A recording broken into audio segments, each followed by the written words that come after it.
पण दादा कार्यकर्ते इकडे यायला लागले. कार्यकर्त्यांना काय आवाहन करायला पाहिजे? मी सर्व कार्यकर्त्यांना विनंती करतो, आपण अजिबात हॉस्पिटलला येऊ नका, कारण हॉस्पिटलमध्ये इतरही सर्व पेशंट आहेत आणि आत्ताच जसं डॉक्टरांनी सांगितलं की पवार साहेबांची तब्येत आता नॉर्मल आहे. ICU मध्ये पवार साहेब नाही आहेत, एका प्रायव्हेट रूम मध्ये आहेत.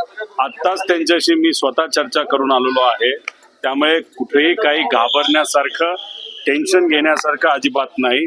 गेल्या 12-13 दिवसामध्ये फिजिकल स्ट्रेस म्हणजे तुम्ही बघितलं असेल, पवार साहेब स्वतः बऱ्याच ठिकाणी जात होते, लोकांना भेटत होते, त्याच्यामुळे थोडासा स्ट्रेस आलाय आणि आपण ज्याला कंजेशन म्हणतो म्हणजे कफ हा थोडासा काही प्रमाणात तिथं झालेला आहे. आता पुढच्या काही वेळामध्ये रिपोर्ट्स येतील.